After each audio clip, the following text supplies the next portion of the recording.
அன்பு உறவுகள் அனைவருக்கும் சோபாராணி புட்டிக் சகோதரிகளின் வணக்கம். இன்றைக்கி நம்ம வீடியோவில் என்ன பார்க்க போகிறோன்னா, இப்போ வீடியோவில் தெரியுது பார்த்திங்களா, இது போல் ரவுண்டு ஷேப்பு, முக்கோண ஷேப்பு, கட்டம் ஷேப்பில் இருக்கக்கூடிய இந்த முத்தை வச்சு எப்படி நம்ம ஆரி ஒர்க் செய்கிறது அப்படின்னு தான் பார்க்க போகிறோம். வாங்க வீடியோக்குள்ளே போகலாம். தையல் தொடங்குறதுக்கு முன்னாடி நம்ம இந்த முத்தை வச்சு எந்த இடத்துல தைக்க போகிறோமோ அந்த இடத்துல இதை ஒட்டி வைக்கணும். இதில் ஹோல் இருக்காது, தையல் போட முடியாது. அதனால் கம் வச்சு தான் ஒட்டணும். அதுக்கு துணியில் வைக்கக்கூடிய கம் கிடைக்கும், அது வேணுன்னா அது வாங்கி வச்சுக்கோங்க. நான் எப்போவுமே ஃபெவிகால் தான் யூஸ் பண்ணுவேன், அதனால் நான் இப்போ அதை பண்ணுறேன். கம் வச்சு அதை நல்லா ஒட்டி வச்சுக்கோங்க. அதிகமாக கம் வைக்காதீங்க, கணக்கான அளவுக்கு வச்சுக்கோங்க. வச்சு ஒட்டி வச்சுட்டு அது கொஞ்சம் காய்ஞ்சதுக்கப்புறமா தான் நம்ம தையல் போட ஆரம்பிக்கணும். அதை சுற்றி தைக்கிறதுக்காக நான் சுகர் பீட்ஸ் தான் எடுத்து வச்சுருக்கிறேன். அதாவது நம்ம நேற்றுக்கு வீடியோவில் பார்த்துருப்பீங்க, அந்த பீட்ஸ் வச்சு தான் தைக்க போகிறோம். இதுலேயே நம்ம மிரர் ஒட்டலாம். எது ஒட்டணும் அப்படின்னு நினைக்கிறீங்களோ அந்த இதெல்லாமே ஒட்டி வச்சுக்கோங்க. இப்போ நான் எல்லாம் சேர்த்து ஒட்டி வைக்கிறேன். எதுக்காகன்னா அடுத்தடுத்த வீடியோக்குள்ளே அதை வச்சு தான் நம்ம தையல் போட போகிறோம். அதனால தான் அதை வச்சுருக்கிறேன் எல்லாத்தையுமே.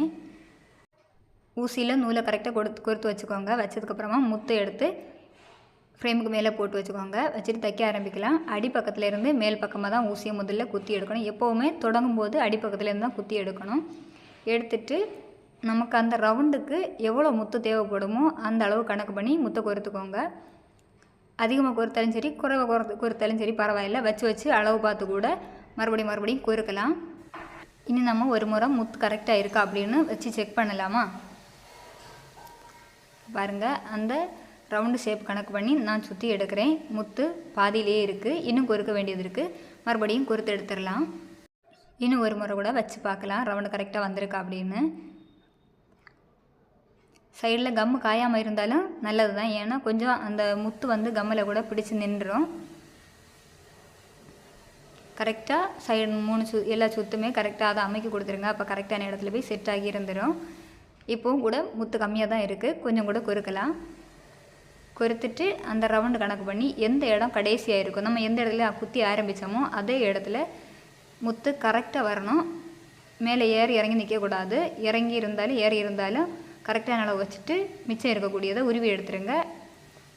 அப்படி இல்லை கரெக்டான அளவில் இருக்குது அப்படின்னா அந்த இடத்துல கரெக்டாக ஊசியை குத்தி கீழே அடிப்பக்கமாக விட்டுருங்க. நம்ம குத்தி இழுக்கும் போதெல்லாம் முத்து இப்படி மேல் பக்கமாக ஏறி வந்துடும். அதை கரெக்டாக ஒரு விரல் வச்சு பிடிச்சி வச்சுக்கோங்க. அப்போ தான் கரெக்டாக இருக்கும். பிடிக்கும்போது நம்ம கம்மு வச்சுருக்கிறோம், அந்த ஞாபகம் வச்சுக்கோங்க. காஞ்சிருக்கா இல்லையான்னு பார்த்துட்டு அது கணக்கு பண்ணி கரெக்டாக அழுத்தம் கொடுங்க. இல்லைன்னா அங்கே இங்கே விலகிடும்.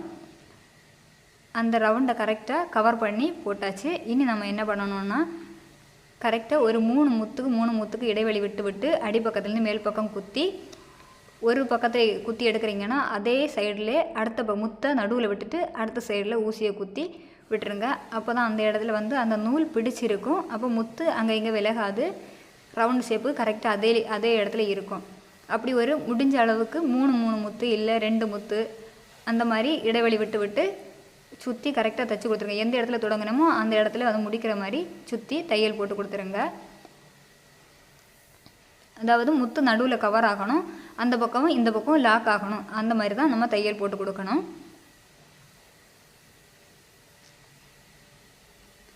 வீடியோவில் கரெக்டாக தெரியுதுன்னு நினைக்கிறேன். வீடியோ கரெக்டாக பார்த்து தைக்க ஆரம்பிச்சிருங்க.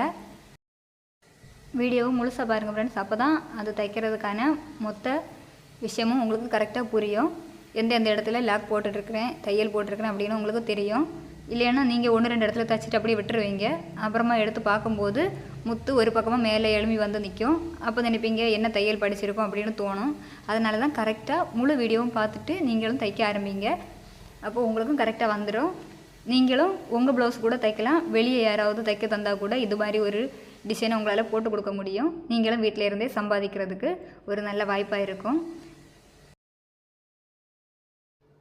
ஒரு முறை கடையில் போய் முத்து வாங்கணுமே அப்படின்னு யாரும் யோசிக்காதீங்க. வீட்டில் இருக்கக்கூடிய பழைய மாலை ஏதாவது இருந்தால் கூட இந்த மாதிரி சின்ன முத்துகள் இருக்கும்.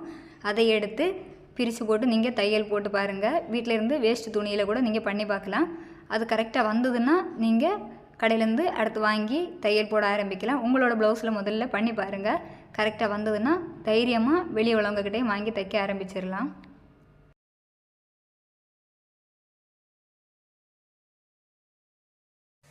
இவ்வளோதான் ஃப்ரெண்ட்ஸ், அழகான சுகர் பீட்ஸ் வச்சு ரவுண்ட் ஷேப்பில் எப்படி தைக்கிறது அப்படின்னு பார்த்துருப்பீங்க. இந்த வீடியோ உங்களுக்கு பிடிச்சிருக்குன்னு நினைக்கிறேன். இந்த வீடியோ உங்களுக்கு பிடிச்சிருந்தா லைக் பண்ணுங்கள், ஷேர் பண்ணுங்கள், கமெண்ட் பண்ணுங்கள். பக்கத்தில் இருக்கிற பெல் பட்டனை கிளிக் பண்ணி வச்சுக்கோங்க ஃப்ரெண்ட்ஸ். அப்போ தான் நான் போடுற வீடியோ உங்களுக்கு உடனே நோட்டிஃபிகேஷனில் வரும்.